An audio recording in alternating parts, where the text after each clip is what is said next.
Les industries chimiques du Sénégal, ou si vous voulez, les ICS, sont une entreprise implantée à Mboro, qui est une commune dans le département de Tivaouane. Cette entreprise, comme son nom l'indique, procède à l'exploitation et à la fabrique de produits chimiques. Aujourd'hui, le problème qui se pose est que certaines populations qui vivent dans le périmètre de l'industrie et qui ont toujours occupé ces terres, des villages comme Bardiop et Mbarndiaï, ne peuvent plus vivre sainement. L'eau potable, n'en parlons pas.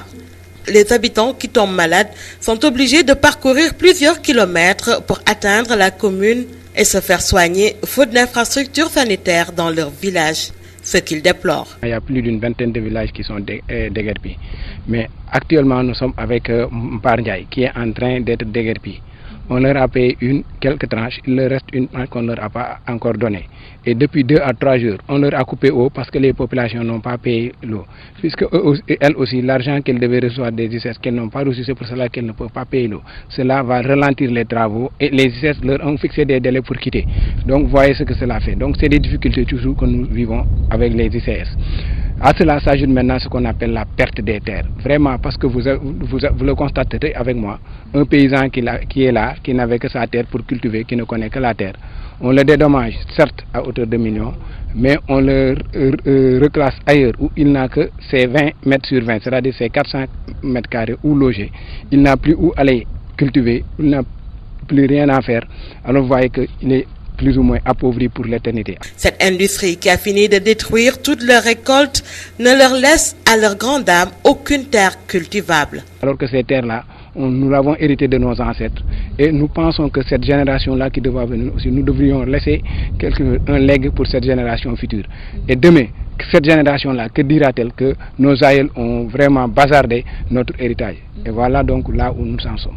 Bon, dans notre zone, avec les exploitations minières, nous sommes confrontés à beaucoup de problèmes. Les ICS font déguerpir des villages. Actuellement, il y a plus d'une vingtaine de villages qui sont déguerpis. Mais actuellement, nous sommes avec Mbarndiaï qui est en train d'être déguerpi. On leur a payé quelques tranches, il leur reste une tranche qu'on ne leur a pas encore donnée.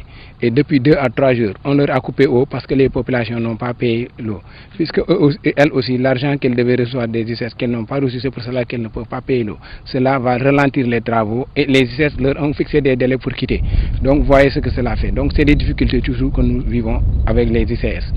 À cela s'ajoute maintenant ce qu'on appelle la perte des terres. Vraiment, parce que vous le constaterez avec moi, un paysan qui est là, qui n'avait que sa terre pour cultiver, qui ne connaît que la terre, on le dédommage, certes à hauteur de millions, mais on le reclasse ailleurs où il n'a que ses 20 mètres sur 20, c'est-à-dire ses 400 mètres carrés où loger. Il n'a plus où aller cultiver, il n'a plus rien à faire. Alors vous voyez qu'il est plus ou moins appauvri pour l'éternité. Alors que ces terres-là, nous l'avons hérité de nos ancêtres et nous pensons que cette génération-là qui devra venir aussi, nous devrions laisser un legs pour cette génération future. Et demain, cette génération-là, que dira-t-elle que nos aïeux ont vraiment bazardé notre héritage? Et voilà donc là où nous en sommes. Pour les mesures d'accompagnement, nous avions dit que pourquoi de faire déménager les gens et les dédommager seulement? Il faudrait quand même que l'on évalue les actions, parce que nous sommes conscients que ce sont tout simplement des personnes qui se sont cotisées pour créer des multinationales, donc sous forme d'action. Ces dédommagements-là qu'on donne aux populations, quand on arrive dans un village qu'on dédommage, on leur dédommage une partie, l'autre partie, on leur fait cotiser pour qu'elles disposent vraiment d'actions au niveau de l'industrie. Comme ça, chaque année, au finish, quand on fait le partage des bénéfices, qu'elles puissent avoir ces retombées. Cela pouvait être une activité génératrice de revenus. Et d'une ONG comme La Lumière, nous attendons comme mesure d'accompagnement qu'ils nous aident, qu'ils nous accompagnent dans la formation, de l'éducation financière pour que ces gens-là puissent bien gérer leur argent. Ensuite, pour mettre sur pied des activités génératrices de revenus, donc des GIE, qu'on les regroupe en GIE. Et même l'usine pouvait, quand ces gens-là sont regroupés en GIE, leur octroyer des marchés de sous-traitance qu'ils accordent aux autres, parce qu'on les accorde à des tierces personnes, alors que les gens qu'on a vraiment fait bouger, à qui on a fait perdre leur terre et tout sont là. Donc on pouvait vraiment penser vers ce côté-là. À cause de leur proximité avec l'entreprise, elles font face à d'énormes difficultés liées à la pollution de l'environnement, à des maladies dermiques et même diarrhéiques. Vraiment, quand vous arrivez au village de Khondio, c'est l'écœurement total. Parce que les déchets acides issus donc de la fabrication de phosphate acérique et sulfurique sont mis dans des citernes à partir des ICS qui font c'est au moins 5 camions qui font une rotation 24 heures sur 24 et déversent leurs déchets là avec de l'acide et une eau chaude parce que la température à laquelle elle est déversée dans l'eau. Donc ces déchets là combinés à la chaleur tuent les poissons. Et ensuite, il y a les poissons aussi qui sont contaminés et des gens continuent à pêcher là-bas dans ces zones. Et les poissons qu'ils pêchent là-bas, ces poissons non seulement au niveau de Khondio, mais il faut aller dans tout le pays et au-delà de la sous-région. Parce que des gens achètent des poissons jusqu'en Mauritanie, au Mali. Les poissons sont transportés. Donc au niveau du Sénégal, on peut dire que presque personne n'est plus ou moins épargné. Chacun peut recevoir sa dose de contamination du jour au lendemain. Joindre Mbar Diop, Mbar Ndiaye relève d'un vrai parcours du combattant. Les membres de l'ONG La Lumière qui interviennent dans les régions de Tamba, Kolda, Matam et Kédougou, dans les domaines de la protection des droits humains, de l'épargne et la gestion des ressources naturelles, qui se sont essayés à cet exercice ont dû terminer la route sablonneuse à pied, en file indienne, bravant le chaud soleil d'Afrique, bouteille d'eau en main pour étancher leur soif, en dépit des difficultés à parcourir la distance qui les mène au village, à cause de la route non bitumée. Le village de Mbar Diop se situe à 20 km de la ville, pour ne pas dire de la civilisation. Malgré leurs soucis quotidiens, les habitants réservent un accueil assez chaleureux à leurs hôtes en qui ils placent leur espoir face à la problématique de cette exploitation minière. On a constaté une situation déplorable. Déplorable pourquoi? Des populations en tout cas meurtries, des populations qui ont perdu les terres, des populations dont les eaux sont polluées, des populations en tout cas des populations qui sont en détresse. On a même constaté un village où il n'y a plus de poulets, il n'y a plus de moutons à l'exploitation du phosphate avec l'utilisation de l'acide qu'on utilise en tout cas pour extraire le minerai. Donc c'est une situation en quelque sorte déplorable qu'on a constatée sur le terrain. Ce qu'on compte faire, nous, notre démarche, c'est une démarche down-top. Ça veut dire qu'on part en tout cas de la base pour aller en haut. Et là, on était en train de recueillir un peu l'avis des populations par rapport aux solutions, en tout cas aux recommandations qu'on envisage de mettre en place. Nous vous souhaitons la bienvenue ici dans le village.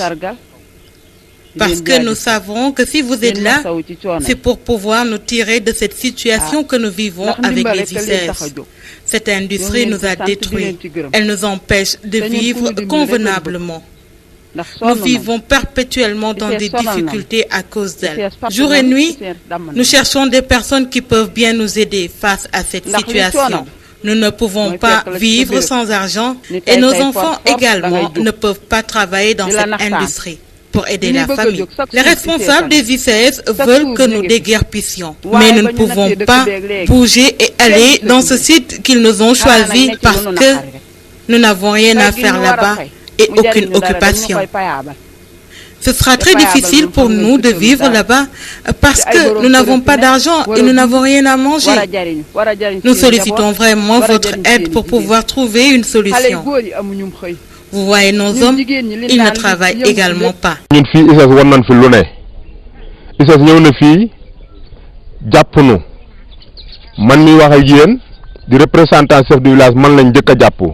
Moi qui vous parle, je suis le représentant du chef de village. J'ai été le premier à être interpellé. On était 4 personnes arrêtées à Mboro. C'est maintenant qu'on nous a relaxés.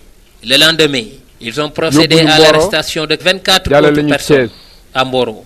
Ensuite, nous avions été conduits à Thiès. Et personne n'a gâché quoi que ce soit. Encore moins ne leur a manqué de respect. Je remercie les populations pour leur sagesse et la retenue dont elles ont fait preuve. Car les ICS ne pouvaient rien leur reprocher, même pas d'avoir saccagé un bus ou brûlé quelque chose. Je crois qu'on a tout dit. Sinon, ajouter que l'État du Sénégal doit revoir la façon dont les sociétés minières implantées dans le pays fonctionnent. Car c'est nous qui vivons les difficultés qu'elles causent à une personne à qui on arrache tout. Ici à Mbar Diop, nous bénéficions de 33 hectares de terre. Et avec celle de Mbar Ndiaye, cela fait 600 et quelques hectares. Ils nous l'ont pollué. Sans compter que nous avions été mauvaisement compensés. Nous faisons face à d'énormes difficultés. Les maisons que nous construisons dans la zone qui nous ont affectés ne peuvent être terminés sans aucune aide et ils ne nous appuient pas. L'eau a été coupée alors que les ICS auraient dû nous laisser construire les maisons et nous laisser un délai d'1 an pour pouvoir aménager. ay kër yi nga xam ne ni moom la ñu bëgg may ñu délai 1 an yoo nga xam ne dañuy préparer suñu bopp dem ci demen woo xam ne demen wu dal la. suuf soosu ñu jël ci ñun war a toll ci ay 600 et quelques hectares te ñun moom la ñu amoon doon ci liggéey amatuñu leneen lu ñuy def parce que ñun ay béykat lañu normalement dëkk bi waroon na fekk tey ñu naan nangami embauchement am na fi te benn embauchement amul fii ci Mbar Diop. Les terres qu'ils nous ont arrachées, estimées à 600 hectares et quelques aujourd'hui, nous laissent sans aucune activité. Normalement, ils auraient à l'heure actuelle embauché des jeunes du village, mais il n'en est rien. Et cela permettrait aux familles de pouvoir vivre de ce qu'apporte le jeune. À la fin de chaque mois, nous invitons l'État à revoir tout ceci, car dans les ICS, il ne s'agit que d'exploiter, et nos enfants sont capables. Mais ils n'affichent aucune volonté à les embaucher. Il faut que les ICS revoient leur façon de collaborer avec les villages qui les entourent, et lesquels ils ont spolié leurs terres et les ont déguerpis. C'est une nécessité, et l'État doit revoir cela pour trouver une solution. On avait reboisé tout ce périmètre-là pour travailler, mais là, on ne peut rien avoir, car les ICS sont tout pris, et nous n'arrivons même pas à avoir un franc. Elles doivent nous aider en nous finançant, car il est vrai que les champs n'existent plus. Alors, ils doivent nous assister pour notre survie. dinañ ca mën a amaat lu bon lu ñu jàpp muy lan war nañoo mën a verser minimum somme yoo nga xam ne ni dañ koy am ci banque bi tey koo xam dem nga ba jaaxle nga mën faa dem jël fa bokk bu ëllëgee boo liggéeyee mën a delloowaat ca banque ba. De l'aide aux fins d'aspirer à une vie nouvelle et saine, pouvant permettre à leurs enfants d'étudier et de s'alimenter comme il le faut. C'est ce que réclament ces populations qui se disent fatiguées de ne pouvoir vivre comme les citoyens des centres-villes alors qu'ils partagent le même pays qui est ce cher Sénégal.